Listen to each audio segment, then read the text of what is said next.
Okay, let's get it.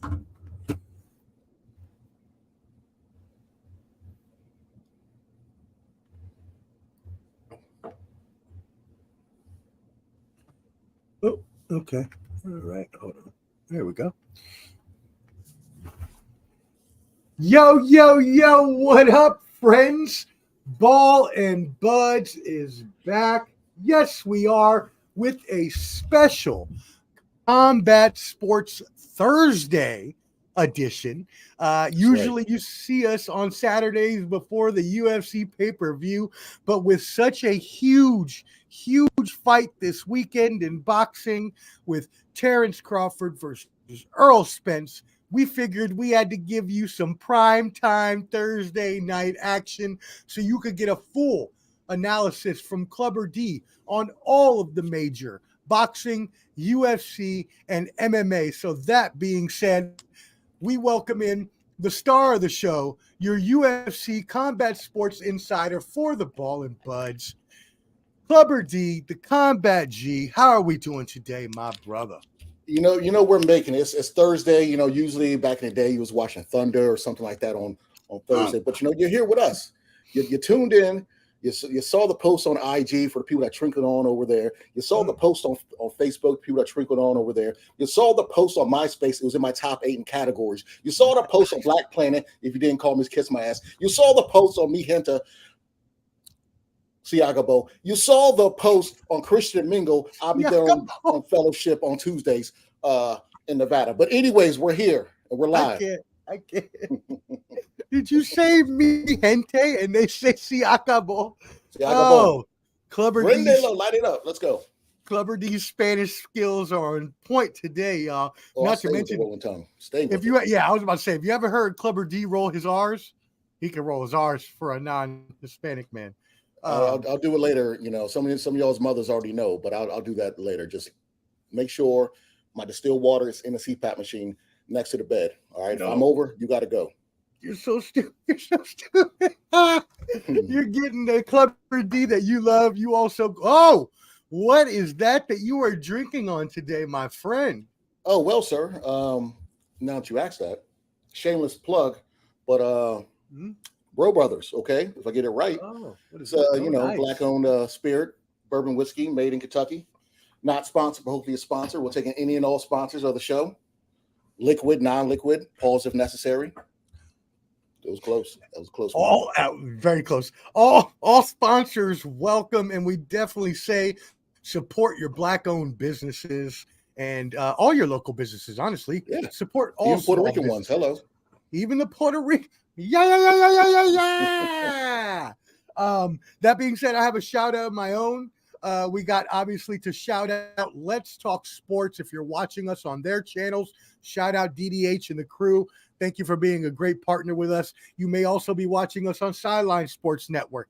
If so, shout out to JBL and the boys over there as well. And finally, what up, Flo? What up, Canteen? What up? Yeah, you know where I'm going. Jake. My boys at the bottom line, my family, the guys right there. Flo, Can, Elias, Jake. The Hot Take Jake is his new name. Check us out every Sunday night at 8 p.m. Eastern on the Bottom Line Sports. And then finally, I have to give this shout out to a very special Legion Jiu-Jitsu here in East Nashville. It is a jiu-jitsu training center for children and underrepresented people. So, hey, y'all, go ahead and support. The website is legionjj.com. My buddy Sean Patton, he's a veteran. He runs it, so please support them as well. Nice. Definitely. I like that. I like what I hear. Yes. That being said, let's get this party started. All right. So, first of all, before we get into what is being called the biggest fight since Mayweather-Pacquiao, this past weekend, or was it Tuesday? Tuesday morning. Tuesday morning. Mm-hmm. If you were not awake, Clubber D hit me with the inside information and said, "Hey, Omar, make sure you're up at 7 a.m." Now, I didn't wake up at 7. I happened to wake up at 7. And I remembered Clubber D in my head saying, "Hey, turn it on." So I went to ESPN and watched an amazing fight between Nanya Inoue, if I'm saying that correctly. I apologize if not. Inoue versus Stephen Fulton. Let me tell you this, y'all, before Clubber D goes, let me set him up nicely with this. Inoue has moved up 4 different weight classes from 108 to 122 and has stayed undefeated, capturing undisputed championships at every single spot, including defeating an undefeated and very good boxer, and not just defeating, but from my eyes, from what I watched, it was domination over Stephen Fulton.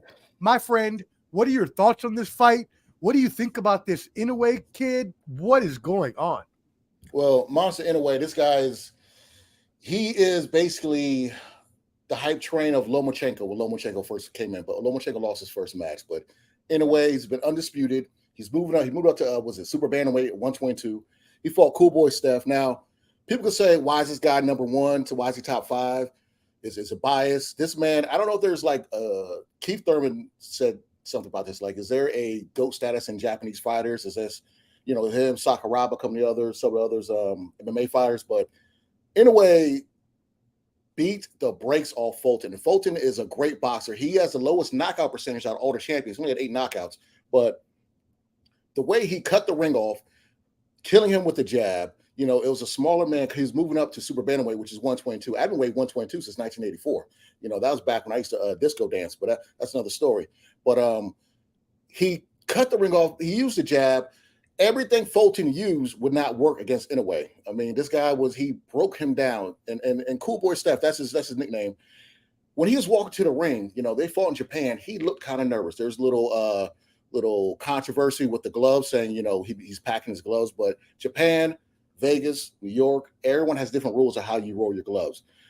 They were insinuating that he was packing his gloves, making it like a cast. But if that's illegal in Japan, is what it is. I'm not saying he did that, but it is what it is if it's legal. And also, he's walking to the ring. You could tell Fulton was just off. I mean, I'm going to talk about this later with PBC fighters, but he hasn't fought in 13 months. Your top fighters need to fight. These guys cannot just sit on the sideline for a year, fight once a year. Mayweather did that later in his career because he had hand issues and he already made his money. But if you're up and coming or if you're in your prime fighter, you do not need to be fighting once a year. You should fight 2 to 3 to 4 times a year, maybe. I mean, look at Canelo.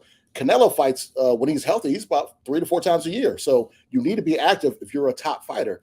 You get these guys on the shelf, see what happens. I mean, 5th round, he was using a wide stance, which others have used. Trying to be the bigger guy in there, even though they're only 122 pounds. How's that sound? But the wide stance against Monster Inoue was not working. The 5th round, he looked decent. He caught him with a few good punches, but everything he worked. I mean, 7th round, I was like, okay, he's coming on a little bit. 8th round happened, woo, rockabye. I mean, he didn't put him to sleep, but when he knocked him down, he got up and then started jogging. I never seen someone get hit and run to the opposite direction. Like, he ran to the other side of the ring. I was like, what's he doing? And then, he put him away, but it's just, that was I did not expect him to get outclassed like that. It was embarrassing. And I don't say embarrassing because I like Cool Boy Steph. And I appreciate what he did by trying to be great. He's the man with the belts. He went over there to fight him. He's like, you know what? I want to fight the best. So I commend him doing that, but it's just the way he went out. Good Lord and Morty. Jesus. No, I mean, but you're right, though, right? Like, he took the fight in Tokyo, in the other guy's, home country. Inoue really was, like you said, just dominating the fight, beating him down the whole time. I have never, and I've watched a lot of boxing, but I don't remember, other than maybe Mayweather and some lighter fighters like that have good jabs, that have a level change like he had. The way that he was just up and down with his jab was just, I couldn't believe what I was seeing. He was straight to the point where all his punches were precise. Again, he's like, when Lomachenko, when he's on, it's kind of like that. He's putting on a clinic. Like, he's literally putting on a boxing clinic. And a lot of guys, a lot of people like boxing purists, they appreciate that. But sometimes that's not appealing to Sally at Wegmans buying sushi on Thursday night. They don't really care about that shit. They just want to see knockouts. But Margaret over at Wells Fargo taking money out on Monday nights, she might like that. Okay, you need to get the casuals to like all this stuff. But in a way, is a person, if you're not a boxing fan, you watch his fights and you will become a boxing fan because you'll appreciate the sport a lot more. They call it a sweet science for a reason. And this fight, the magnitude of this fight with two fighters in their prime fighting each other that are at this high level, we don't see that much nowadays. So the fact that this even happened, I was psyched. I was very excited. And I was going to go over there, which I can't fly right now because of the blood clots because of my prosthetic toe. I got the prosthetic toe and then the nail. It got gangrene. That's another story for on Tuesdays. We'll talk about that later. But I was, in a way, look out for him. They're trying to say he's at 122 now. He wants to get undisputed at 122, and he'll be the first if Bud Crawford doesn't do it this weekend. Give him a club banger later. But he'll be the first ever two-division undisputed champion. Undisputed means you have all the belts. Now, when you're saying like you haven't seen a fighter fight like this before, this fight reminded me of when Pacquiao fought Cotto, obviously the smaller guy, even though he weight drank Cotto by 3 pounds. Nobody wants to talk about that. But he attacked him. You attack him. Like Freddie Roach said, kind of like when Pacquiao fought De La Hoya. He saw the IV mark in De La Hoya's arm when they went face-to-face in the middle of the ring. He was like, attack him because he's drained. So if you're a little guy, you got to fight a certain way against these bigger dudes. And again, we're saying bigger dudes. These guys are 122, and it's ridiculous. So that's. But as you mentioned, though, and going back to who he reminds me a lot of, Manny Pacquiao. Manny Pacquiao did the same thing. He moved up from 108 and went beyond 130, and still his skills carried on. So do you think that he can continue to move up in weight or no? He can. The problem with, I call kind of, I respect Pacquiao. Trust me, he's a great, all-time great, but I call a spade. Just like Mayweather when he fought like Canelo. He fought Canelo at 154, but said, no, we're fighting at 152 to drain him because, 154 was hard for Canelo to make. Pacquiao fought a lot of these championship fights under the weight limit. So at Cotto, they're supposed to fight at 147. He's draining him down to 144. Got it. 2 to 3 pounds mean a lot for these fighters. You know what I'm saying? Yeah. And I'll talk about that later with Errol Spence. But when you say, hey, we're fighting at, when Tank Davis fought Ryan Garcia at 135, or catchweight, 136, they'll do things like, okay, we'll fight you at 136, but rehydration clause. You cannot weigh 10 pounds over the day of the fight. That's still messing you up. So they do this stuff to kind of, get these belts. But, is that something that can be legislated into boxing? Like they can't go over 5 pounds rehydration? Each belt has different rules. So IBF or WBA might be like, all right, because I remember when Danny Jacobs fought Triple G, Danny Jacobs couldn't balloon back up. He had to be within that 10 pounds. I think that was a WBA. I could be wrong. Belt they fought for. So certain belts and commissions have different rules that a fighter can use to their advantage. So I love boxing, but I'm sick and tired of this club. It's stupid. I don't like it. This UFC is like, all right, we're fighting at this. We're fighting at this is the weight class. I don't want to hear it. This is what it is. Or we're doing a catch weight. We don't care about rehydration, none of that stuff. First of all, there's 4 major boxing organizations, and then they each have their own set of rules. Like, what are we supposed to do as fans to be able to follow this? Well, it's really when you come to the rules, that's another long discussion because some people have different sets of rules. Like, let's talk about Devin Haney. So Teofimo Lopez is like, he just beat Josh Taylor for a WBO belt. Yep. Devin Haney, 135 is killing him to make. So Teofimo Lopez was like, all right, I'm gonna retire. Devin Haney's like, oh snap, I'm already undisputed at 135. I can move up and get that belt easy. Now Teofimo's like, no, I want to unretire. Right. Pump fake. So they gave. And it's so stupid because we know you're not retiring. You're 24 years old. Retiring. Like you just want more money. You're complaining about black fighters getting pushed in ESPN. You chose the bed you're in. Okay, you chose to leave ESPN for Thriller or Triller, whatever the hell greener it's called. Pastures. And you lost to Cambosa, and now you come back to ESPN, and now you want to talk about be quiet, hush, you and your dad. But so Shakur Stevenson challenged, basically put in his mandatory against Devin Haney at 135 for his WBC belt. So Haney is trying to decide, should I take that fight or should I fight Regis Prograis for his WBC belt at 140, which he's probably going to do. And he asked for an extension until the 27th or something of this month. Now, where I said that boxing, these commissions are kind of weird, David Benavidez, has challenged Canelo. He's the mandatory for that WBC at 168 for the last like 3 years. They're giving it Canelo extension to make his decision until all the way like 4 or 5 months from now. So how come one fighter gets this and another fighter gets that? So it's like, that's the shit I'm talking about. Pardon my French, but I'm not French. That's what we're talking about. Them not making the same rules for everybody. And I get it. Canelo is a moneymaker, but he's also kind of ducking. That's where I was about to go with this. So really, it depends on who's your cash cow, who is the one that's making you the most money, and how can we tailor those rules to him, or how can we avoid fighting really good fighters that would make the fans happy because we want to protect winning records. Can you go more into that and the PBC and the state of all that? Shakur Stevenson said it best. I think Devin Haney agreed with him. Mayweather ruined it kind of for certain fighters. I would say black fighters, or maybe just fighters in the PBC side, minus Stevie Fulton. Nobody wants an L. Everybody wants to be undefeated. So sometimes fighters don't want to take that hard fight. PBC pays their fighters a lot, which is cool, but the opposition isn't that great, or they're fighting once a year. Nobody can survive fighting once a year. I don't care. There's rumors of PBC fighters doing DoorDash, Lyft, things of that nature because they're broke. What?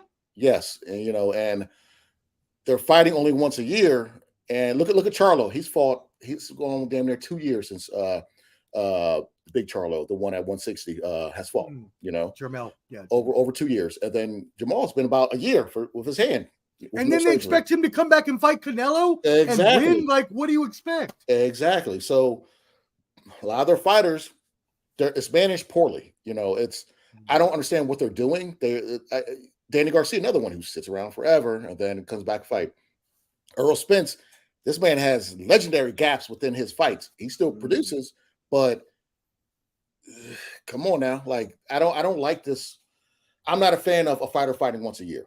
Okay, because you can lose your stuff. You know what I'm saying? You got to it's better to fight than train, because you're fighting, then you got rest time. Train, you're constantly putting stress on your body. So it's better to get the fight over with, relax, get back to training instead of just train, then fight. But some of these fighters like to party, and they're not really that very disciplined. So I know, not to say figures, but I know Steve Fulton, I think he got a little over $3 million, which is phenomenal for him. Light fighters, lightweight fighters do not make money, but he went over there. If you saw the fight, the Japanese crowd, that's why I love Pride MMA. They're so quiet and respectful. Very respectful, very quiet. Fight, everything. Yep. It's great over there. And here, you come over here, you got the Hooters crowd guys. Punch him in the elbow. Hit him in the gut. Not the elbow. Elbow. Kick him in the Achilles. What is that? What are you talking about? You hear that crap all the time, and it's annoying. But you can be. I'm not saying what you can and can't do at a fight, but it's just annoying sometimes when dudes just be out of the way. Just hit him in the dick. Hit him in the whoa. Hey yo, pause. Right. Pause. No, but you're right though, and that was actually. It was alluded to by the crew. Shout out to Tessator, TB, Bradley, and the crew, Mark Krieger. But they also alluded to that the crowd just lets you really feel the match and get into the match. Whereas an American crowd, they'd be yelling so much, like you're trying to concentrate in the fight. You can't even concentrate because there's so many people. Let's not even talk about the corner stuff. When Tank Davis fought Barrios, Mayweather walks over to his corner and starts talking. Like, that's illegal. Like, you can't do that. What is going on?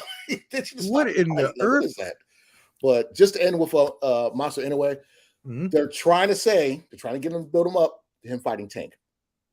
That's about 17 pounds higher than what he is right now. He can still build up to get that, but that's the long run. Him versus Tank.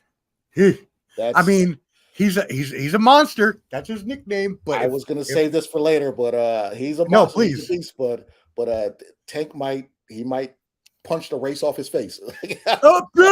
Tank might punch the race off his face. Tank, I'm telling you, Tank might put him to sleep. Only way Monster, if they ever fought, he better be able to take a punch and be able to you can outpoint Tank. But if you cannot take his punch and he figures you out. And as much as Inoue is a monster, he is still a light body. The Filipino Flash, Nino Donaire, fought him twice. The first fight went to decision, and Donaire broke his face. He literally broke his face, but Donaire lost. In the second fight, Donaire got knocked out bad. Like, I mean, he went to sleep. He was thinking he was back in the Philippines or something. He knocked him out, but it was bad, and he can get touched. But we'll talk about that later. That's wishful thinking, basically. All right, so we'll cross that bridge when we get to that fight. That being said, we've talked about Manny Pacquiao, Floyd Mayweather. We've talked about Inoue and Pasha.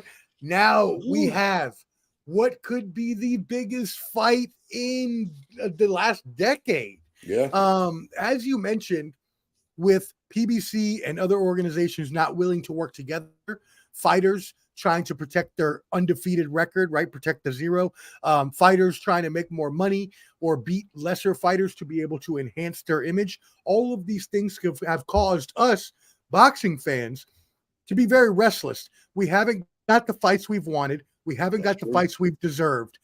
This fight has been pushed off a few years, just like the Mayweather-Pacquiao was as well.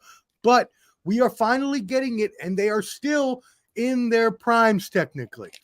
That being said, this weekend, Terence Crawford, Errol Spence, undisputed lightweight championship, my friend. This is going to be amazing, and I am so excited to hear your thoughts. I've been waiting for this fight for, I want to say, probably 5 years since let's go. There's video of when Bud Crawford called him out. They were backstage talking, and this is when I was a big Errol Spence fan. I still like Errol Spence, but when I hear a grown man say that I'd rather take the easy route and fight someone else, I'd rather you fight on the other side of the street. When you're a top fighter and you make a built-in excuse of why you don't want to fight somebody, I lose respect. I'm done. I'm done with you. Like, I rock with you, but I am done. I don't. There's a lot of they got the bronze sexuals or whatever people that are. There's a lot of Earl sexuals and PBC stands that kind of ignore the fact that this man literally, when Sean Porter, when his dad stopped that fight against Bud Crawford, Earl left. He didn't want to get in the ring. He left. He left. Drunk as hell, left. Didn't want to get in the ring. When Ugas and other Earl fights, Crawford's there. He's front row. PBC don't show him. They don't want to show him. He wants to get in the ring. They won't let him. Wow. So he's been winning this fight. He's always winning this fight. He's never made excuses of why this fight shouldn't happen. But Earl, hey, I talked to Al or da. Stevie Fulton just went to Japan and fought somebody at top rank. Make your own decisions. Wilder fought Fury twice or 3 times, That's top rank. All these fighters have fought people from other, you got to force it. Earl's never been like that. So, I mean, they have, so people get on Crawford's record. All right. They have some common opponents. You got Kell Brook where Crawford stops. Earl, one crazy stat about Earl, this is a weird fact, that he has broken the eye of like 4 or 5 of his opponents. Either broken the orbital socket. Either the orbital socket or the eye socket. Chris Algieri, Danny Garcia, Ugas, where he had a sweet potato. I remember Ugas. Yeah, I watched that. The last one, it was bad. And I think who's the last person I wrote down? You look like he had 2 bald heads. Yeah. And Can I make that joke about Ugas? He looked like he had 2 bald heads. I get a partial chuckle. Okay, I get one of those. It wasn't bad. The Charlie Villanueva look-alike. Then that's good. I'm not gonna say because I think he might have a disease, but that's not. I think he has alopecia like Tamara did. Oh, wow, what a throwback that was. Do you remember Clever D, when you were supposed to be stationed outside of my apartment, but I didn't call you in time, and there was a Wolverining of a couch that happened? Do you remember this? Yeah, I remember. I've heard stories about that. It's neither here nor there. That's a deep cut. But that memory came up on Facebook the other day. I almost died. Anyways, let's get back into this because basically, y'all, to make the inside joke proper for y'all, an ex of mine literally Wolverine my couch with a razor blade when I was letting her move out when we broke up. So we're not gonna. That was ridiculous. I don't even want to talk about that anymore. But anyways, that being said, what do we think about this? What do we think about who's going to win this fight? How do you see this fight playing out? All that good stuff. Make a long story short, we got two undefeated fighters. Crawford's 35. You got Spence 33. Crawford in his last 10 fights, there's either been a ref stoppage, TKO, or KOs. Wow. Okay. He's not playing around. They do have a common opponent, or two common opponents, which Kell broke where Crawford stopped, and also Spence stopped where Spence got his first ever welterweight belt. But that was after. There's caveat with that a little bit. He broke his orbital socket, but that was right after Kell Brook moved up to fight Triple G and got his orbital socket broken prior. Then he went down and went back to his regular weight and defended his belt against Errol Spence, who Errol Spence fought over in England. It was at a soccer stadium they fought. It was a crazy fight. It was awesome. I remember watching that. I was going to be out there, but I had some visa issues, you know what I'm saying? And I had to use a MasterCard. That didn't work. And then I had to use American Express. That didn't work. But anyways, but anyways, Crawford, when he fought Kell Brook said he was in the best shape of his life, yada, yada. And he got the beat down. So Crawford, he's the type of fighter, he's going to hit you with something you're not looking at. He's going to set traps and do things like that, where you think you throw a punch and you move out the way, boom, you get hit. And he's going to have you equilibrium. And he has a killer instinct where he's going to attack once he sees you hurt. Spence body work, is crazy. Like when he goes to the body, hey, I put it out there. When he goes to the body, his body shots are next level. So I don't have time for this. Is he going to get? I wonder if Crawford's going to get walked down, or think he's going to meet in the middle, or it's going to be a very tentative fight. Now I know we talked about weight cutting earlier. Now that you say that though, Spence is subtly aggressive. Right, he's not like a Gervonta Davis. I'm gonna, or in a way, I'm gonna get on you and just stay on top of you. He's more of I'm gonna watch your moves. I'm going to counter punch. I'm going to think about what to do next. Yeah. I'm going to strategize, play this into my game. As you mentioned, his body shots take people to the ground. Didn't we see somebody give up on a body shot? I think I remember recently. Tank Ryan Garcia did a knee. He did a Heisman. Garcia did the Heisman. He did. He went to the knee. Yeah. But Crawford is the more strategic fighter. They say he's the more thinker. He's a better counter puncher. He's way better counter puncher. He likes to set traps to where when I say he set a trap, he might do a punch or do a move where you think you can block it one way. He's one hand to go up with them. There you go. And it's melatonin awards.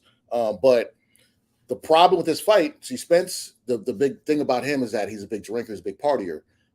He moved his camp from Dallas all the way to Las Vegas, and it was kind of to get him away from his home because when he was there, can you take him to Vegas, the party central of the world? Can we go to like Minot, North Dakota, or something? He ain't around his friends.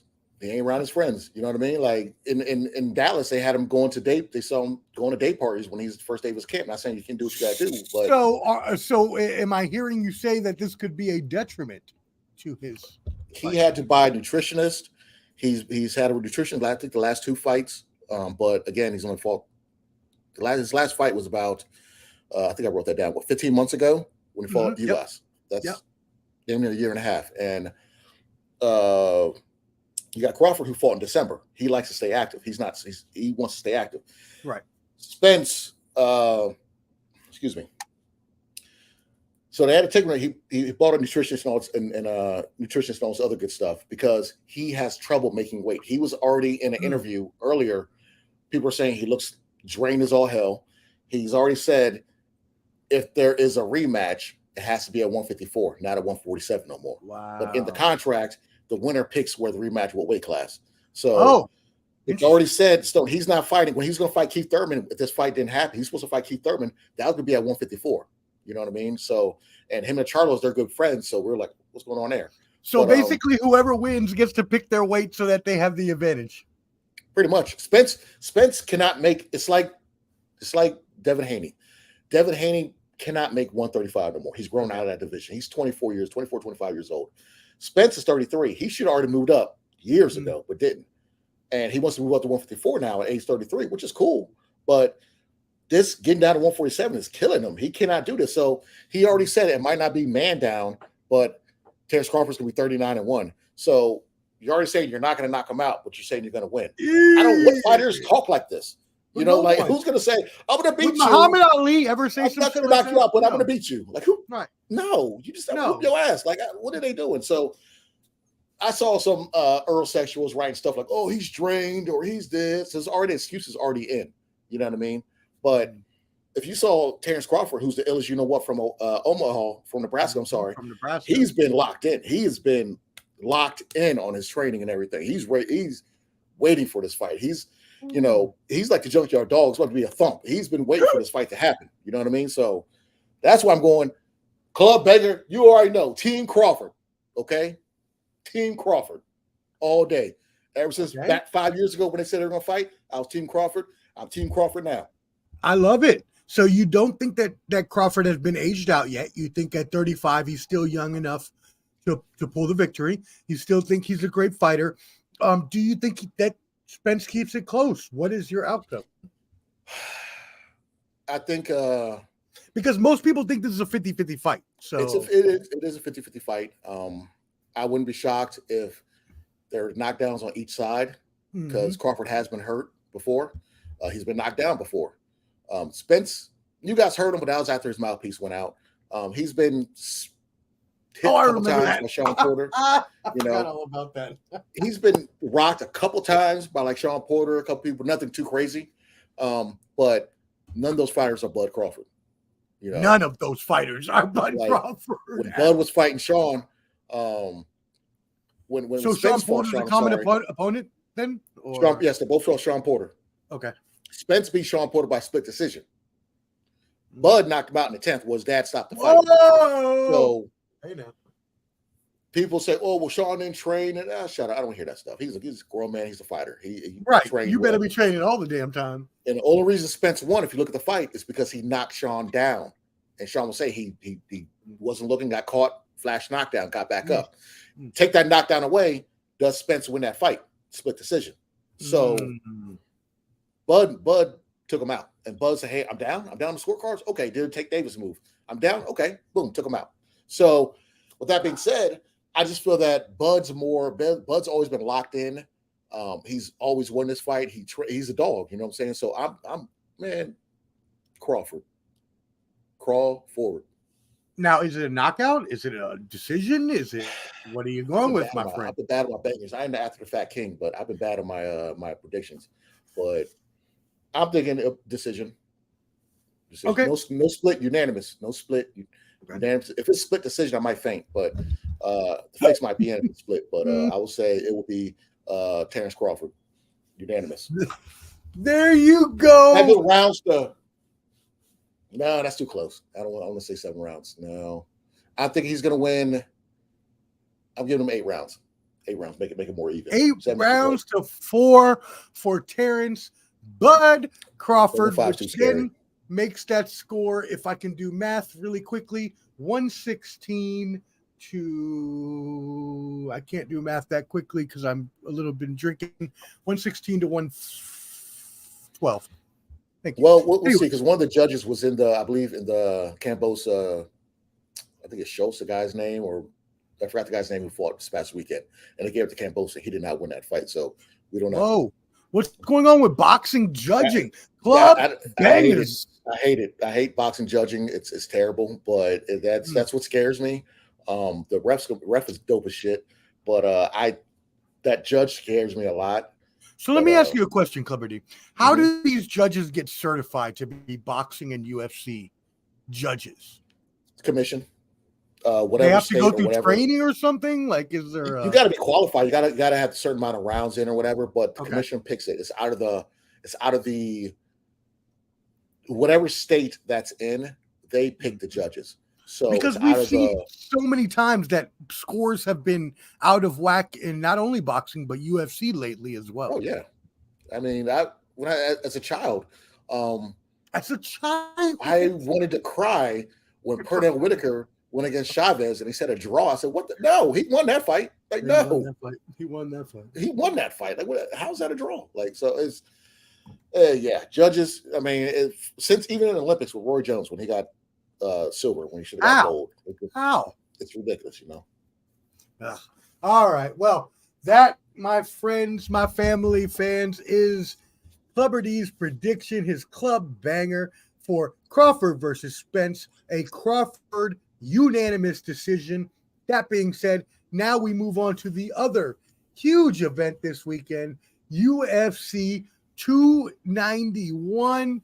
And my friend, wow, they're fighting for the BMF belt. Omar, hold on. Please stop me. I'm getting a call right now. Hold on. Oh, who is that? Oh, never mind. I thought I was getting a call. I'm sorry. Was that someone's mom? Was that Conor McGregor? Somebody's mom. Stupid. All right. It's from your live the other day with certain people. I ain't gonna say no names. Speaking of, before we get into snacking and spitting sunflower seeds, may you please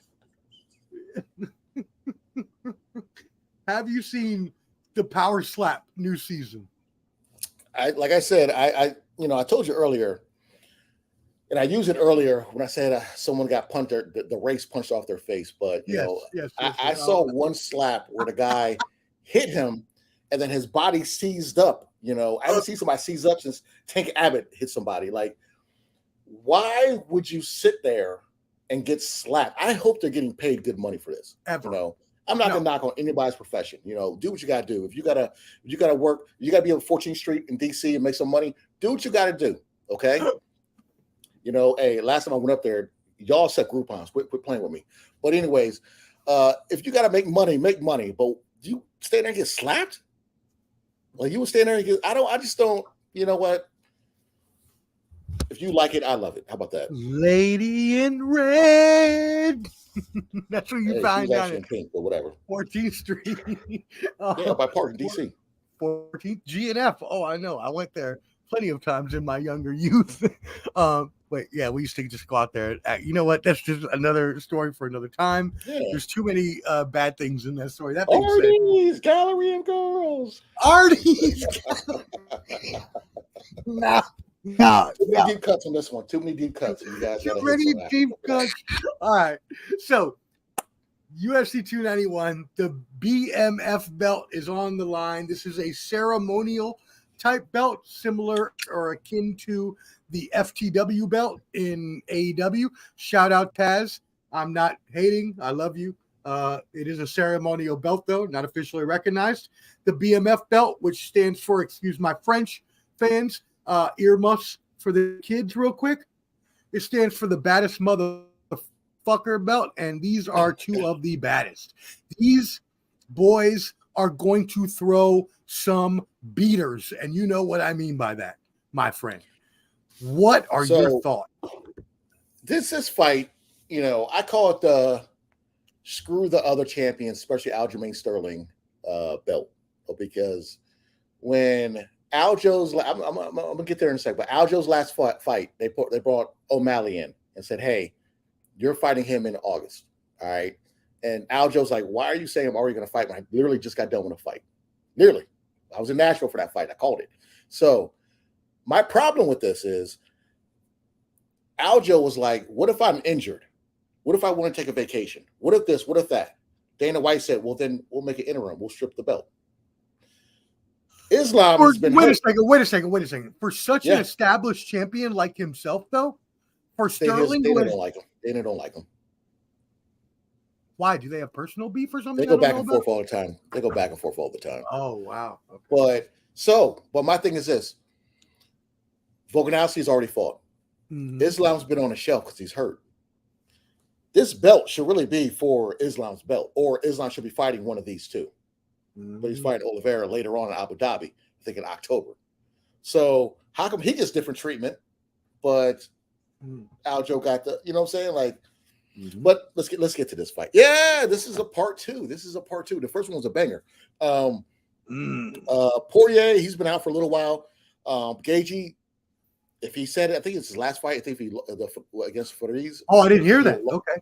Oh wow. If he lost, he would have retired just about. But he won, which is it was a banger of a fight.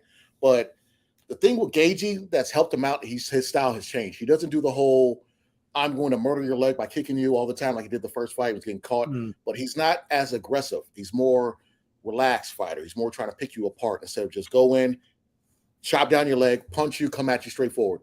He's kind of changed that style. Now, the first fight, if they fight in a pocket, Poirier has way better boxing. His boxing is a lot more crisper, a lot more easier. If it's close fight in the pocket, Gaethje's the better wrestler, right? So he is the better wrestler. But do you ever see him wrestle? He never wrestles. He's always he fighting. likes to just throw hands. Yeah, he just likes to throw hands. Exactly. So it's like he has the style, but he doesn't. He's like, nah, I'd rather punch a kick. So he's half Mexican too, which is pretty hilarious. Yeah, he is. His dad's a ginger. His dad's a redhead. His mom's Mexican. What? Spanish fluently. Yeah. No way. Oh, wow. Oh, yeah. But I think one of the differences in this fight is because they're fighting in altitude. I forget where they're fighting this UFC fight. I was going to get a press pass to be there. But like I said, it's in Salt Lake City, Utah, and I apologize about not getting you there. I had some last-minute entanglements because your prosthetic toe, the blood clot, they said it would expand if you got in a flight, and it may blow up and put blood on the other passengers. So I just wasn't willing to do that. Yeah, it's crazy because the prosthetic toe is prosthetic, don't have blood in it. But anyways, wow, wow! How do I not know about science whatsoever? Why would it? Okay, you're not Bill Nye. Don't worry about. You're not Bill Nye. Don't worry about that. You're okay. But I need to go to sleep. I need sleep. What just happened? They're fighting in Utah, but they're up in the mountains. They're up really high, so the altitude's the thing. Gaethje trains in altitude. Poirier's only fought once in altitude. That was against Eddie Alvarez, where we knocked out in the second round. So. Will that be a factor? Will Poirier gas before Gaethje?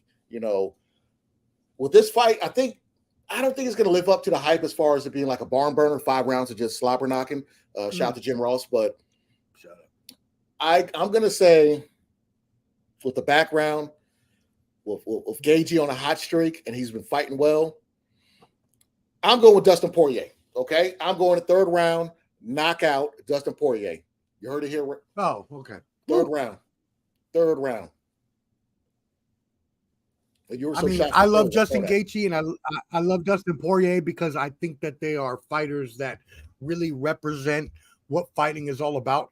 Fighting all the time, going all out, training hard, preparing, studying, things like that. So I think it's going to be, one of the best fights we've seen in years since their last fight.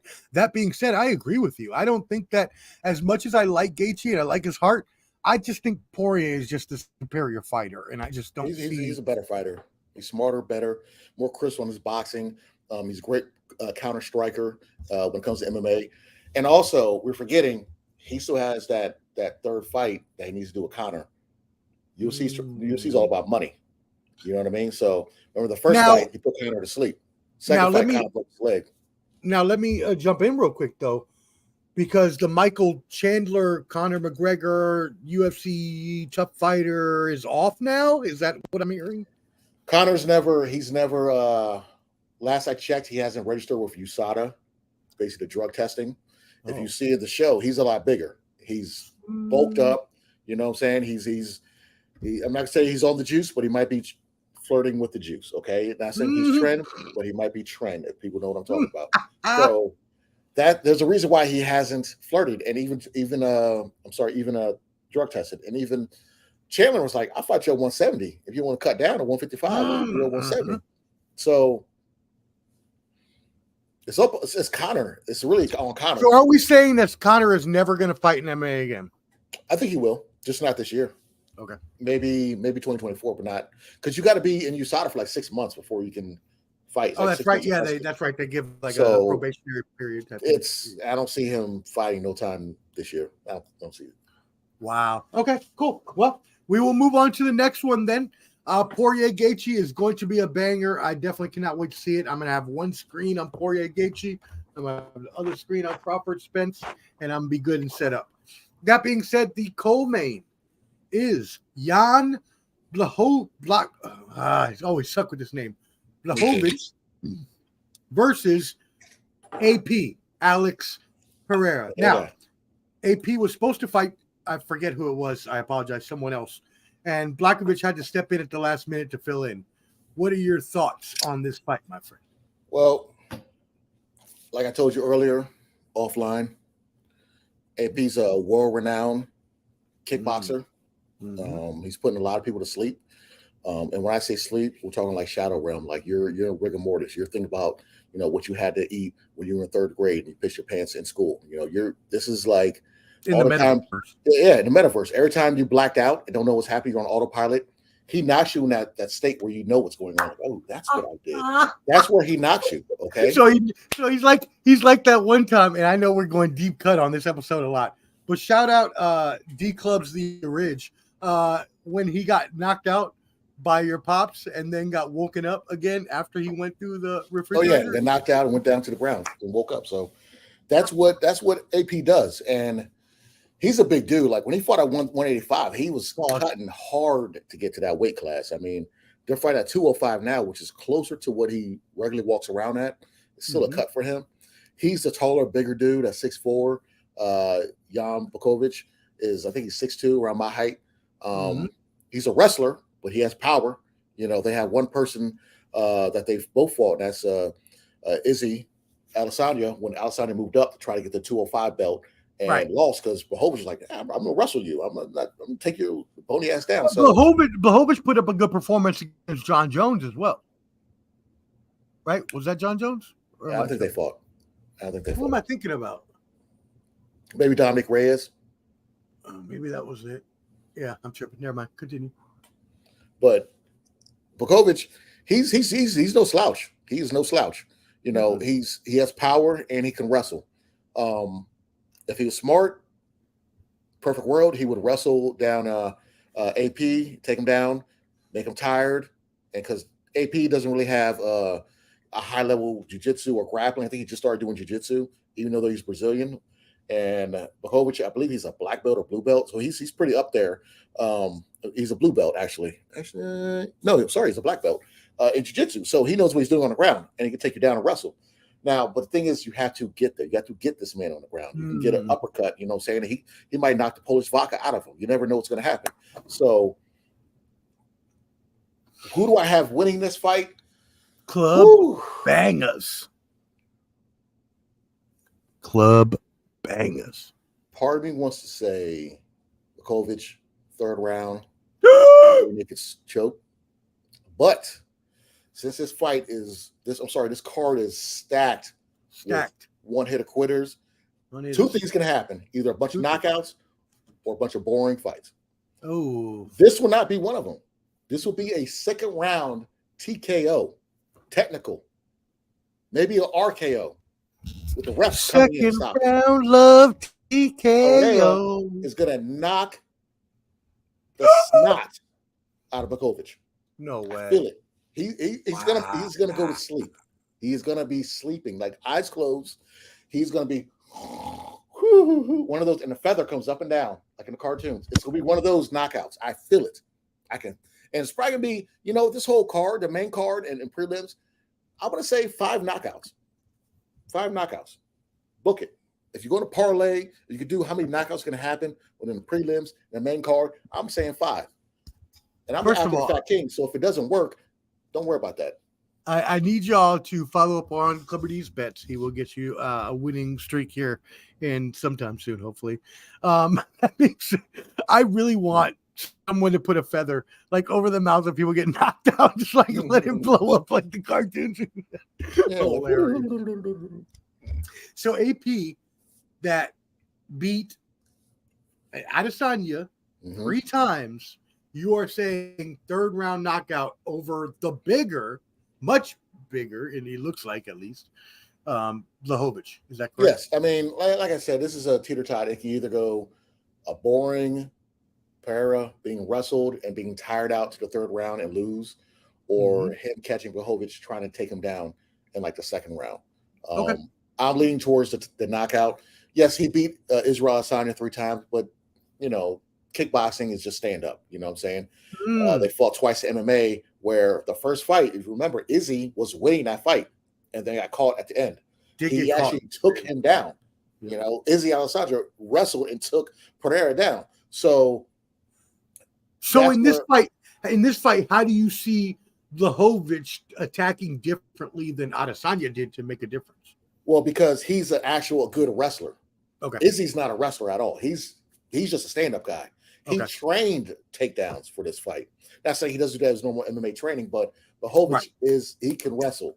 So a lot of Pereira is going to be defending the takedown. That takes a lot of your energy defending a shoot. So that's what I'm saying by a third round. This guy, I mean, Pereira's like what? He's like 35 years old. He's not young, 36 or something like that. He's not young. Not spring chicken, so Blachowicz ain't a spring chicken either, but he's used to this. So this could go more towards Blachowicz later in the rounds it goes, because Pereira, defending a takedown takes a lot of energy. You know what I'm saying? Trust me, I do it all the time, because some of y'all's moms and ex-wives be coming at me, and baby's mamas trying to take me down. Look at it. Slow down.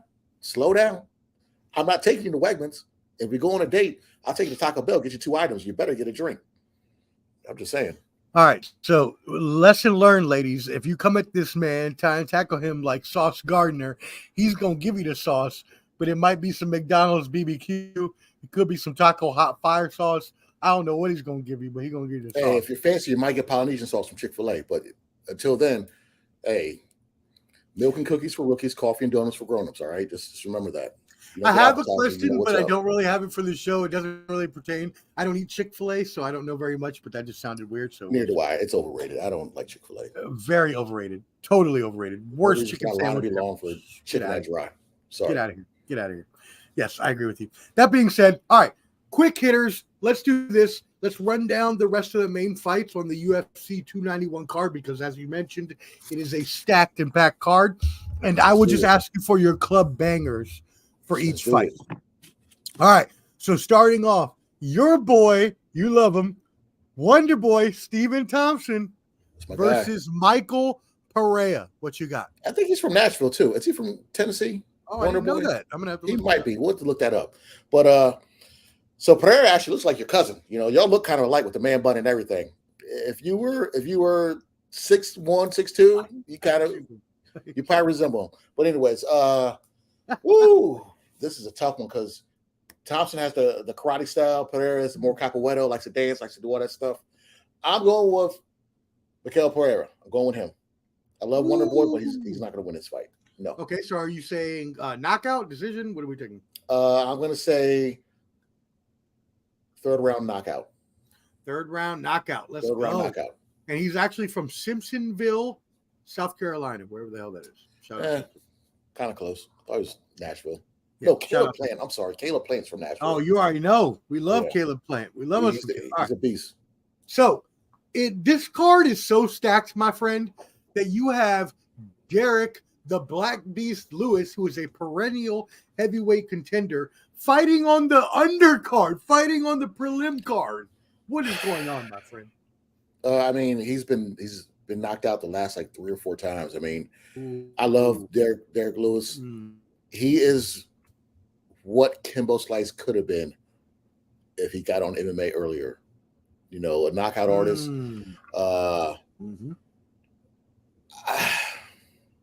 I think he's going to win. I think he'll win this fight. I think he's by the way, he's fighting my bad. Real quick, he's fighting Marcos de Rodrigo Lima. Just for the fans, my bad. Yeah, Brazilian guy. Another guy who likes to thump.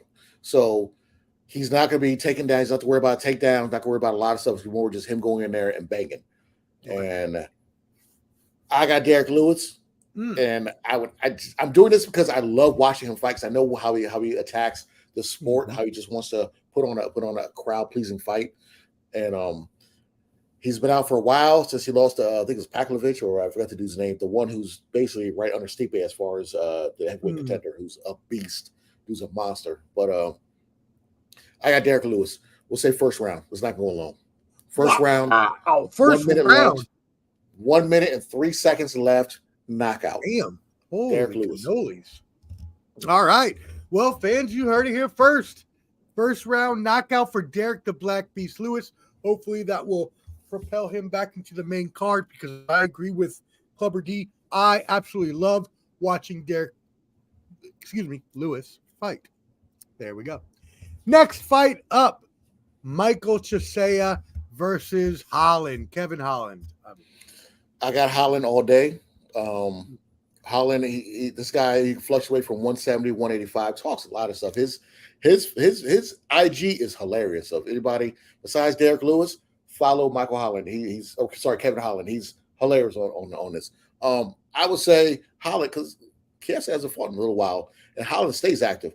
He got humbled by Khamzat Chimaev, Khamzat Chimaev, but he's a good dude. Kevin Holland can thump. And this fight, I want to say second round submission, Holland. Second round submission. Club bangers. He got them club bangers coming all day, baby. What you want? We bring you the best. They're coming all day. Ask your mom or ex-wife or baby mama. You better. We bring you Clubber D to Combat G. You better know he brings the expertise and he brings that tease that he might put on your mother. Anyways, go ahead. That was not good at all. All right. Ferguson versus Green. Like, this is crazy. This card is so stacked that this fight, which Tony Ferguson and Bobby Green are two very good fighters, are fighting on the third fight of the undercard, not even like in prime time. My friend, give me your thoughts on this fight. See, this is my issue with this fight. Tony Ferguson's another dog, but he doesn't have it no more. His when Chandler kicked him, if you ever seen the meme with Chandler's foot. Oh, I forgot about that. Oh my God.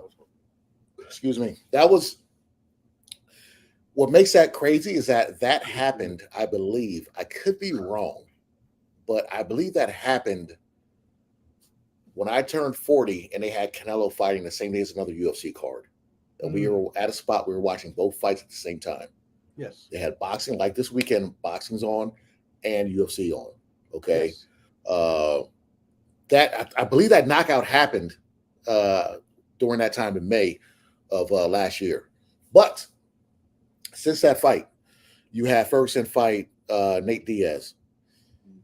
He lost 17.6 years of his life with that kick, because when he fought Nate Diaz, he looked like me getting up in the morning, getting out of bed, because he looked slow, just sluggish.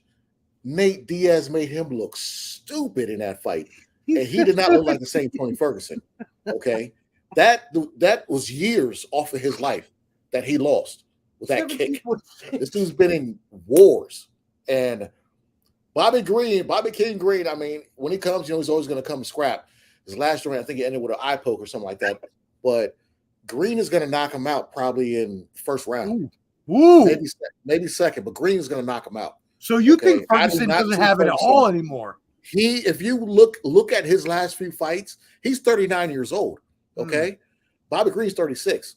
Ferguson's an old 39. 39. I mean, you're not spring chicken, as when he just popped, but he's an old 39, long in the tooth 39. Okay, he's I'm still struggling with my hairline 39. He's I'm still going to the basketball court but looking at others play but not playing but still commenting 39. Okay, he's I think I'm the man, still wearing first down and a triple fat goose jacket, talking to younger ladies 39. He's buying a Smirnoff Ice thinking he's cool 39, wearing ski goggles at the bar 39. Okay, he's an old 39. Not the ski goggles. Yes, like LL Cool J. Shout out to LeVar. He had one too. Yeah, I had them too. Okay. I used to rock them back in the day. All right. Tremendous. With some Air Force One's silver pair. But look, he's an old 39, not a young 39. Okay. An old 39. So Bobby Green is gonna, it's just hopefully he retires after this fight. I could be wrong. He could come out a different Tony Ferguson, but I highly doubt it. And Bobby Green's gonna win this fight. Knockout. No, I think you're completely right. I think that knockout literally took the life of MMA out of him. He was like, nope, never again. Like, I mean, Nate Diaz of all people was like, they were cheering, putting his hand up in the air, like, yeah, during the fight. Like, he whooped his ass. And he looked awful against Nate Diaz. I don't know if it was maybe an injury, but he just did not look, didn't look like he wanted to be there. Looked terrible. So well, yeah. I love the way that you helped me transition there, because you did not know what was next, but perfectly came up. let's move into boxing now that we have completely covered the UFC card. We're doing a boxing sandwich. You start with boxing, MMA, and then boxing at the end. I like that. I'm okay with that. I'll eat it. Yes, Pause. Whoa, sir. wait a minute. Whoa! All right, enjoy UFC 291. We're out. No, I'm let's get into boxing. We definitely want to talk about the major fights first, but there are some upcoming fights because obviously boxing during the summer has their huge schedule. That being said, the next big fight after this weekend is Jake Paul versus, as the aforementioned, Nate Diaz. How do you see this playing out? Do you think Diaz is taking this seriously? Do you think Paul stands a chance? Okay. So there's some sparring footage of Diaz with Robert Garcia, who's a great boxer. His brother, slipping my mind. See, this doesn't even drink too much. Mikey Garcia, there you go, who fought Errol Spence. Mikey Garcia was a great boxer. I wish he didn't have that issue of top rank, but took years off his career. But Robert Garcia has a lot of fighters, even trained Joshua for a fight. He's a great trainer. He had Nick Diaz, and he's training him, and I saw sparring, and I was like, ooh. Not as bad as Tyron Woodley, but it was.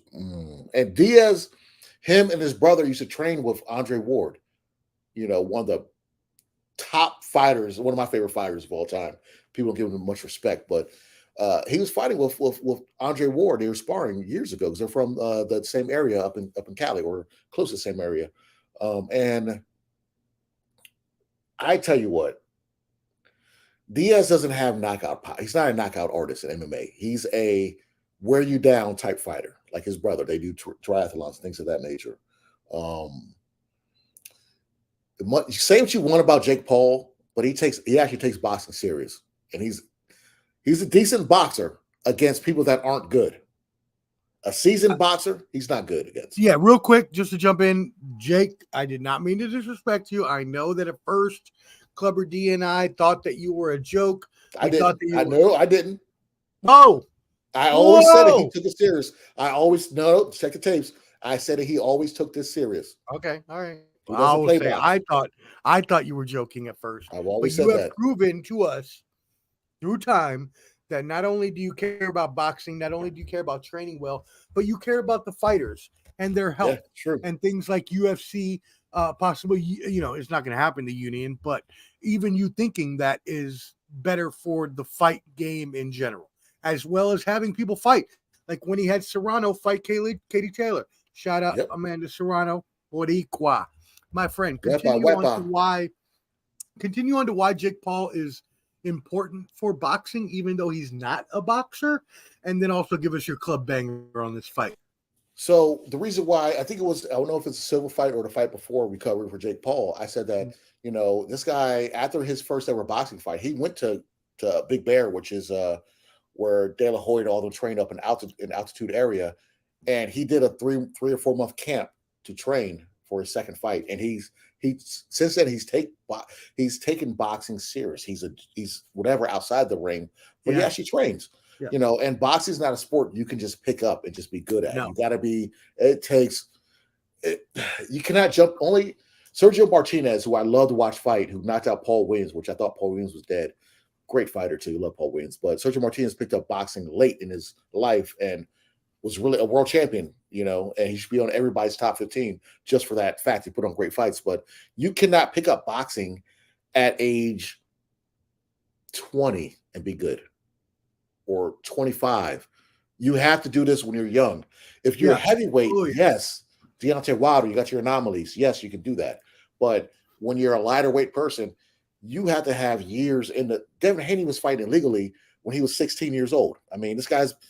People like him, Shakur, Tank's been doing this when he was like 8 years old. So Jake, he's been taking it serious the last few years. It's like tennis. It's like a young person sport. Like you have to get into it young. You have to fight young because by the time you get into your 30s, you're pretty much old. You don't know the tricks of the trade. You don't know the proper technique to do at that age. So you're absolutely right. Absolutely right about that. And with Jake Paul, I don't see Nate Diaz posing any type of problem for him. Wow. This is Okay. this is going to be another like Silva. We all like Silva, like yeah, Spider Silva, da, da, da. But if you ever, he had a couple boxing matches prior to that fight, and he was just an average boxer. He wasn't nothing Right. He special, was. Yeah, you you're right. know.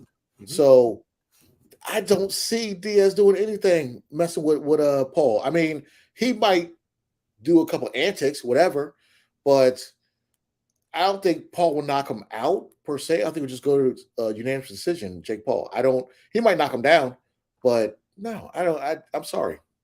I don't see Wow. it. I don't think he has the power to stop Jake Paul. So And I you don't think have Paul respects his power.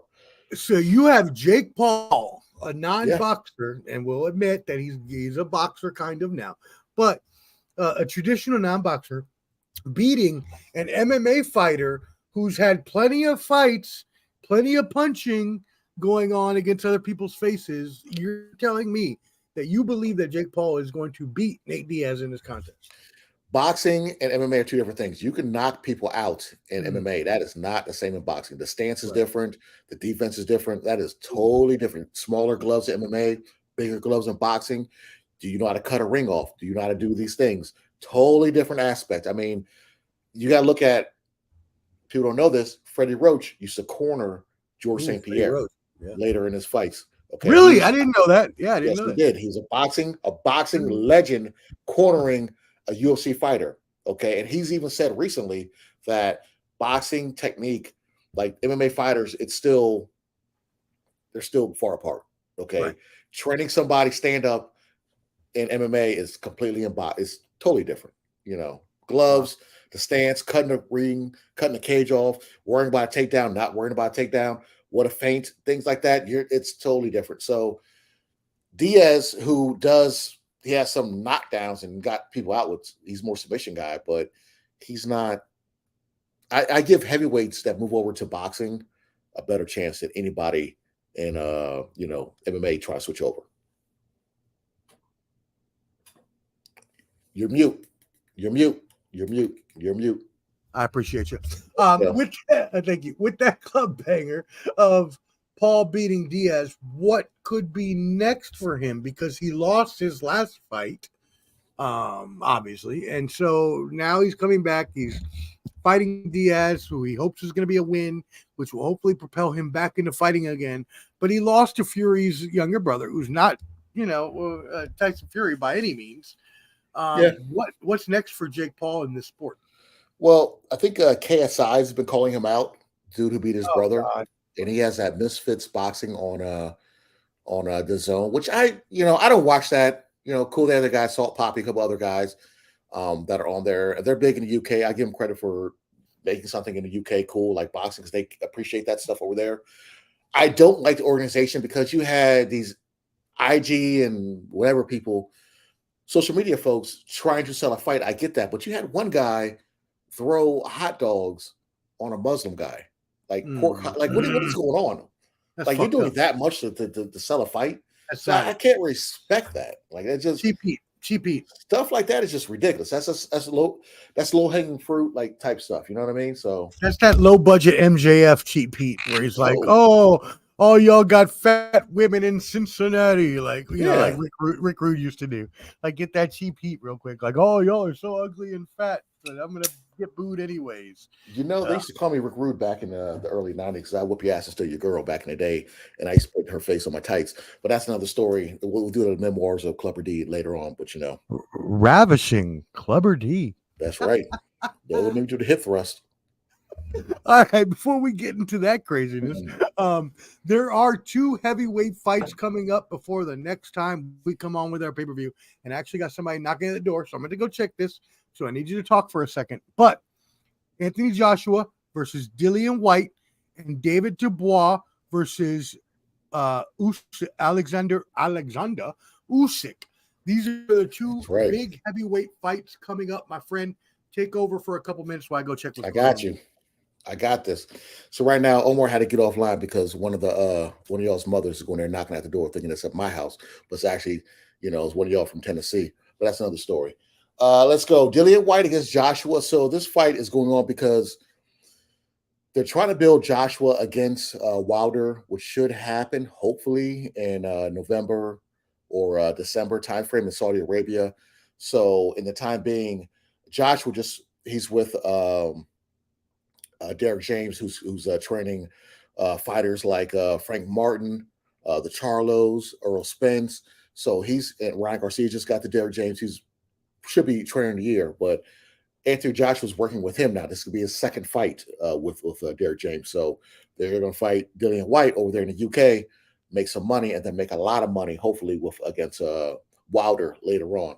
And then I think you talk about the Dubois and Alexander Usyk. This is basically a mandatory for one of his belts. Remember, Usyk has 3 of the major belts in the heavyweight, and Fury has a WBC belt. They keep pump faking on that fight to happen. So he has to fight. He has to fight one of his mandatories. So he's fighting Dubois. And, to me, Usyk's the best boxer at heavyweight. He's technical. He was undisputed at cruiserweight, moving up. So he's probably one of my favorite boxers to watch. He's on my top 5 for sure. I don't like to put heavyweights in my top 5 or top 10, but he'll be in the top 5-ish range. I don't like to put heavyweights in there because, heavyweights, you can get somebody that can knock you out. There's a difference between somebody that's like Mike Tyson, who can knock your block off. Like I said this earlier, he'll knock the race off your face, opposed to somebody like Tyson Fury, who could just wear you down. You got somebody like Wilder, again, who can knock the race off your face. And then you got somebody like Usyk, who can wear you down and everything. But O's back. Okay. Hey, I told her I was probably one of the mothers I was talking to that thought I was down in Nashville, you know what I'm saying? But she actually came asking for Clubber D, knocking on the door, and I was like, Clubber D does not live here full time. And she said, well, he gave me his number and said I'd be around anytime. And I said, yeah, that wasn't literal. So I don't know where she got that from. See, I think it's the same one that I told her, said the old joke to. It was like, she wanted me to get something to eat that one day. We were in the bedroom. I said, hey, it's Ramadan. I ain't doing that. So I had left during the day. I never came back at night. So I think it was one of those things. I fooled her up with that one. I'm just saying. But anyways, I explained the Dillian White situation.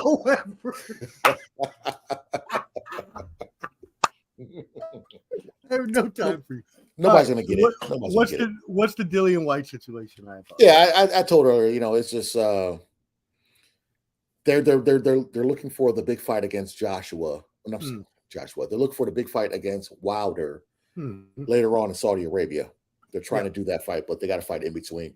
That's why Wilder and Andy Ruiz is supposed to fight also. They want to get the tune-up because they haven't fought in a little while.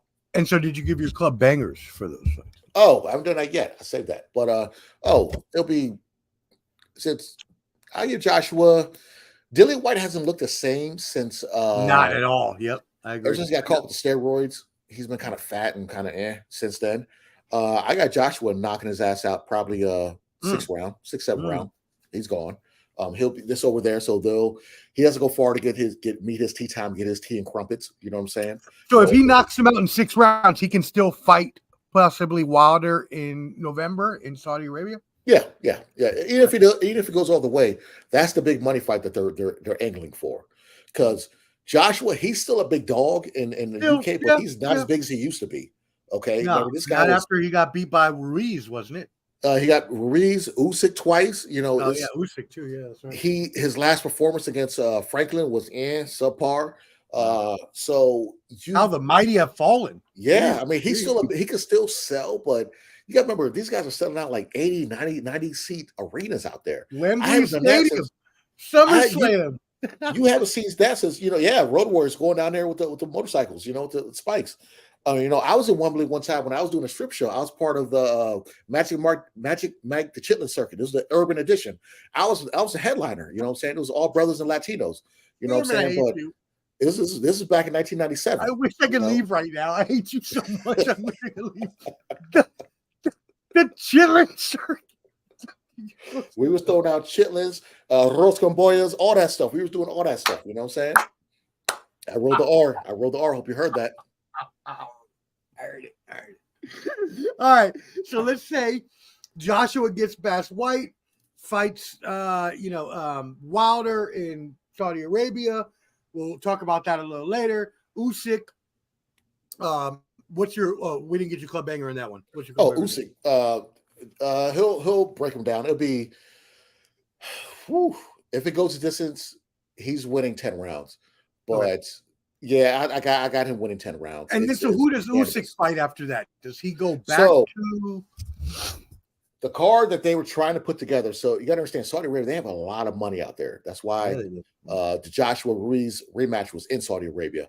That's why the UFC likes to go to Abu Dhabi. There's a lot of money out there. You know what I'm saying? Shout out to my Oxenakis out there.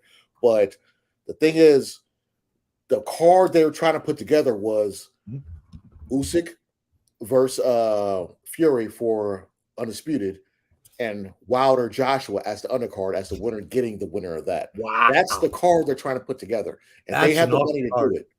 Messi turned down like $1 billion to go there. You know what I'm saying? I was going to go play soccer for $1.25, but they said no because they didn't. I can't fly right now. But they got all the money. They got to live golf over there. The PGA said, we got to merge with y'all because y'all got all that bread. Everybody going over there. You know what I'm saying? So, I was gonna do that. But it is what it is. They didn't want to let me use my clubs because they're from the Negro leagues, and they were like, "Nah, we can't use those." But we'll talk about that later. Yeah, and they also offered Kylian Mbappe recently a $332 million transfer fee to his team, and then guaranteed him $776 million in salary, a $1 billion deal for one person. I would go there in a heartbeat. That's us next. Saudi I don't Arabia. care. Hey, PIF, come holler at us. Ball and Buds is for hire. Please. If you guys need American correspondents, if you need people to come over, you want us to spread the word, I will do what you need me. If you trust me, I'm over there, okay? Trust me. I will go in a heartbeat. Look, I haven't been over there in a long time. Look, I've been to Dubai 3 times. I've been to Bahrain. I want to go back. We are both world travelers. We are both veterans, but I will tell you one thing. Saudi, come on, baby. I'm taking the top dollar. I will move over there. I will move to Riyadh, and we can do all Ball and Bud shows from there in Saudi Arabia. Right. Give it over. And you know what? Cricket is like the biggest sport over there. So I'm going to start covering cricket. God dang it. Oh, we should do a cricket show. Let's do it. Black and Puerto Rican dude doing a cricket show. I don't know anything about cricket, but we'll talk offline about that. I got a plan.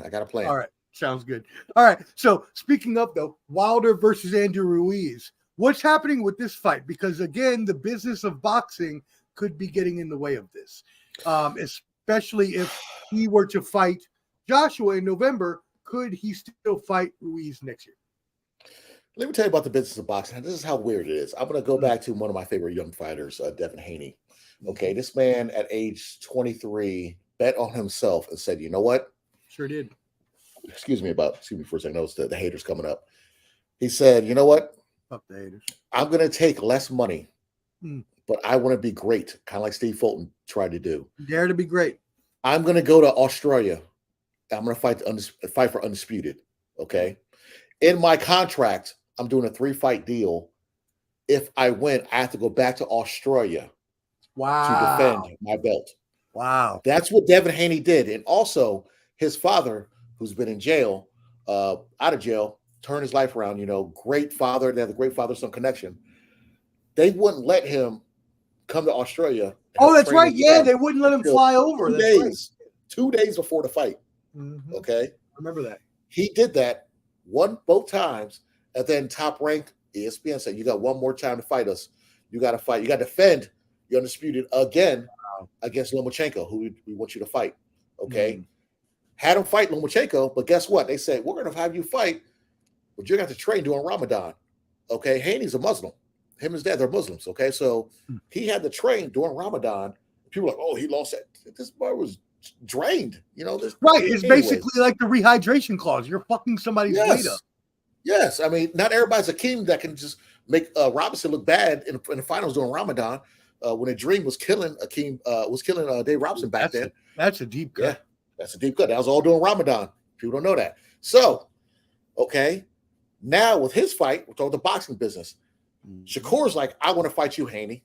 Haney's like, one, I'm moving up, but second, here's the contract, and you're getting 25%. Shakur's like, I want more money. Whoa, young fella. Did you just see what I did? You have done nothing that I have done. What makes you think that you deserve more money when I had to grind to get where I'm at? True. Okay. Who do you think you are to think you should get more money? Do you know what I was making and what I made to be where I'm at? Right. So boxing fans and boxing people need to realize this stuff. All right. You can't just act like you're the man if you ain't pay your dues. Not saying Shakur hasn't, but he hasn't paid the same dues Haney's done. Haney used to do fights at age 16, 17 in Mexico as a pro. Okay. So there's levels to this stuff. There's levels. You know what I mean? There's levels. Damn. No, that's crazy insight. I didn't even know any of that. So thank you for that. Oh, wow. Yeah. Look at Clever D dropping that boxing combat sports knowledge. That being said, let's move on to the next one. Fury versus Ngannou. I know we're a ways away. But what is this? What is this trash? Is this real or is this a money grab? And I already know the answer, but I want you to hit the fans. Pasuda. I love it. I love Ngannou. I love the fact that he wants money for fighters. He wants more money. He took a stand. Yep, John Jones, everybody at the UFC is making fun of him. But there are certain fighters that are like, hey, Venom's paying us, but we have to wear the Rock shoes to the cage. Rock pays us nothing. You guys get all the money. All these sponsors that don't pay the UFC fighters.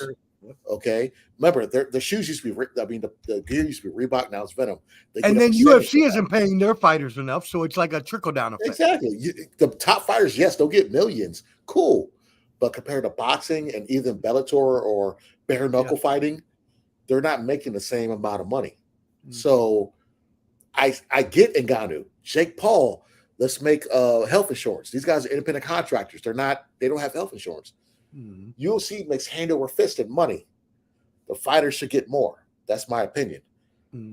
Now, Ngannou, though he's gonna get his snot box rocked, I commend him for this. He's going to change people, himself and his family members, other people in Cameroon and Africa. He's going to change their lives with this. He's already done a lot already. So, as a man, as a person on this earth, tip my hat off to this man. Okay, he's done a lot, and he's betting on himself to say, you know what, I want to fight the best, and I'm going to make more money. You know, but you're saying he stands no chance, though, right? Oh, he's getting his ass whooped. I mean, come on. If you see some of his fights, MMA, he's a monster. He's a killer in MMA. Those wide shots and that ain't gonna work. That does not work in boxing. So this goes back to what you were just saying, right? This goes back to what you were just saying. Cutting the ring off, being able to throw level changing jabs, being able to hit your right hook from a left hook angle. Like, these are the things you were talking about, that boxing requires so much more of that sweet science that MMA does, that you don't believe that Ngannou can translate any of that to beat Fury. Generating power off your feet, your hips, moving your hips in certain ways. MMA, their striking is just not the same. And these are bigger gloves. These aren't small gloves.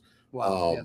You look at if a heavyweight boxer goes MMA, which has happened, played a couple times, they can go the James Toney route where they get taken down by a Couture and choked out, or he can go the Ray Mercer against Tim Sylvia, where he knocks Tim Sylvia into rigor mortis, stiff.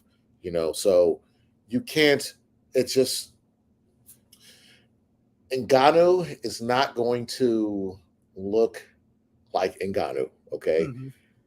I saw Mike Tyson say something like, "Oh, Conor McGregor was so great because he lasted 10 rounds with Floyd Mayweather and landed some good punches." Floyd Mayweather let him last. We were together. We were our fantasy football group.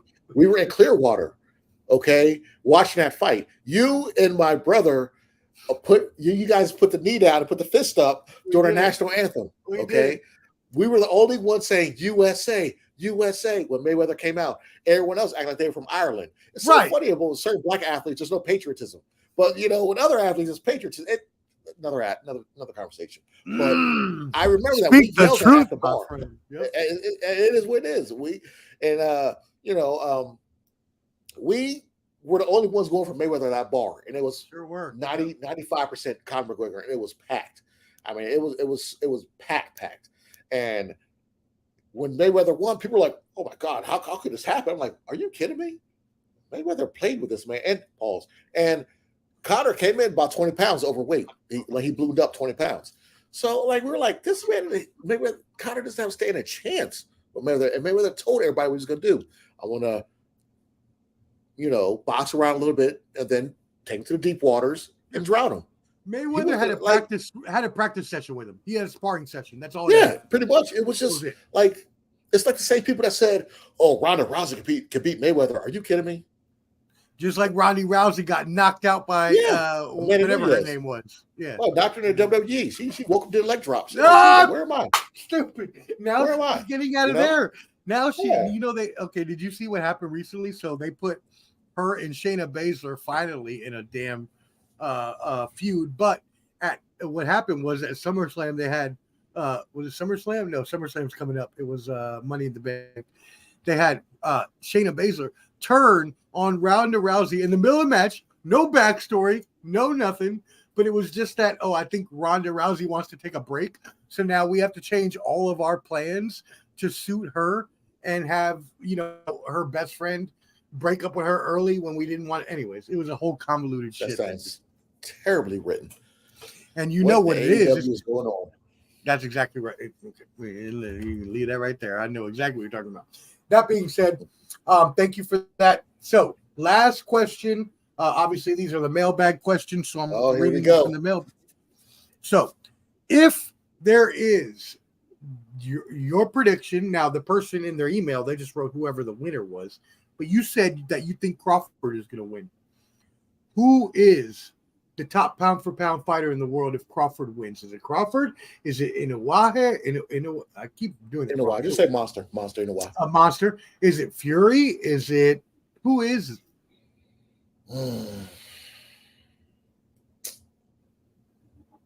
If I were to say if Crawford wins, it's Crawford. If Crawford wins, yeah. If Crawford wins, that's the only scenario. If Spence wins, it's Spence because he beat Crawford. Wow! So you're not having any stock in the Monster right now as being your top. No, I love. Trust me, I love the Monster. Right. No, you love him, but he's not your top pound for pound. No, because he's not.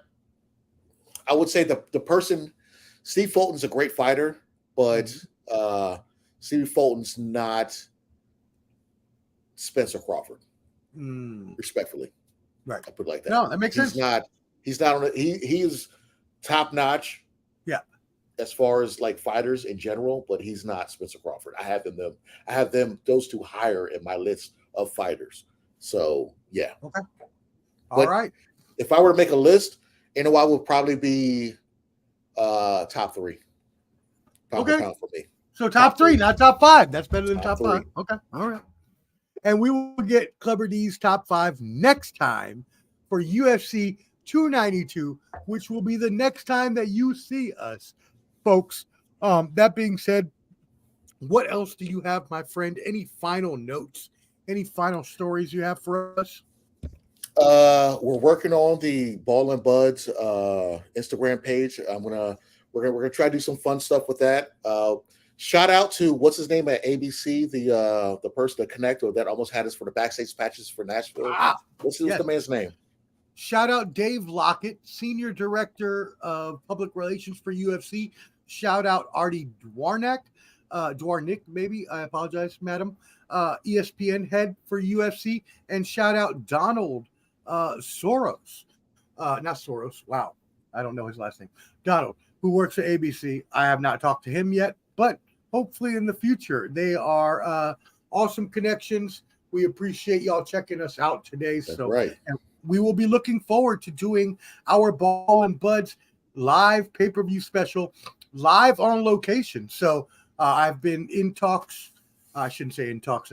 That's a wrong verbiage. I emailed UFC and ESPN, reached out to them so that you could have Clubber D and the Sports Professor on your TV live on location in Vegas or wherever the UFC goes. It doesn't matter. We believe that you deserve the best coverage.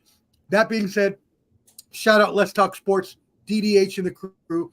Shout out Sideline Sports Network, JBL and the crew. Shout out Dave Lockett, the UFC, Artie Dwarnick, ESPN, everyone that has helped out Ball and Buds, all the fans that have watched today. We really thank you on the bottom line. as well channel. Check us out this Sunday and actually it will be Monday. Oh, by the way, we're live on TV, and I probably shouldn't do this to you right now, but I'm not able to go on Monday, the bottom line, because I have to teach. Clubber D, are you able to fill in for me on Monday? On Monday night, 8 p.m. your time. I think I can do that. All right. Can put me in for that. Clubber D will be filling in for me. He will be on the bottom line this Monday, special time, because Flo and Can are both veterans in the Army, and they both have to work this weekend. I have to teach on Monday, so I am not able to be on. Clubber D will be joining Can, Flo, and possibly Hot Take Jake on the bottom line to review all the UFC, all the boxing. They're going to do a 49ers review since he's on there. Might as well. And other than that, we love y'all. We appreciate y'all. We thank y'all. One last thing. Please, we might do a sneak attack show prior to our fantasy football draft, which will be in New Orleans on August the 12th, I believe. Yes. So we will be down in New Orleans for the draft. Yes. I just booked my tickets. I'm flying down early. I'll be down there on Thursday. What? Okay? Damn it. I'll be down there on Thursday. Damn. All right. I got to see if I can change my flight. All right. I don't know where I'm staying, but I'll be down there on Thursday. But hey, if you're in New Orleans, y'all, Ball and Buds, August, what is it? 10th to the 12th or 12th to the 6th? 3 days, 10th to the 13th. So it's 12th, August 12th. Yeah. It is. We will be there. Come holla at us in New Orleans. Continue on. I apologize. Shout out to Snail. Shout out to Big Brandon. Shout out to I will say Lamar, but he don't answer his phone. E. White. I'm not gonna say the full names, but you guys know who you guys are in our group. Moving to Guerrera. Moving to. Check my man out. Check my man Bajwa Malave. Okay, man's killing at Scandals, doing his stand-up comedy in the 757. Check my man out. Check out Bajwa Malave, best comedian in Virginia Beach. You will not be disappointed. That being said, Clubber D, do you have anything else for our fans? Hey, everybody, thank y'all for tuning in. If you guys watch this now or watch this later, if you triggered in from IG, check us out for 5 minutes. If you check us out for 50 minutes, I appreciate everything. Stop being dusty. Hey, stop being dusty. It is now July 27th. I'm being dusty. UFC 292. Your boy who you talked about earlier, Aljamain Sterling versus Sean O'Malley, will be on August the 19th. So we will see you all in 21 days exactly, 3 weeks exactly. We will be back for UFC 292. We'll be on a Saturday. We'll be back to our regular time on a Saturday at 6 p.m. I also want to again shout out Legion Jiu-Jitsu in East Nashville. Please take your kids, take your family. They are welcoming and they will give you a good workout. My friend, I saw you were showing that bottle again. If you wouldn't mind, please shouting them out as well. Oh, there we go. And I got some, you know what? I'm going to be at Mega Fest later in August, which is Soul Mega, which is a black beer company in DC. I'll be there at their festival. So I'm going to take pictures and take some video from there. We'll be on our page on IG. Mm-hmm. Yes, sir. And you will actually catch me as well. Even though I will not be live for Nashville Fight Night, I will still cover it and do a video for that with Clubber D. That being said, again, we will see you in 3 weeks on Saturday, August the 19th at 7 p.m. 6 p.m. Eastern, 5 p.m. Pacific. That's out. Right. Love y'all. Where the sunflower seeds at? Where this? I love you, Ken. I love you, Flo.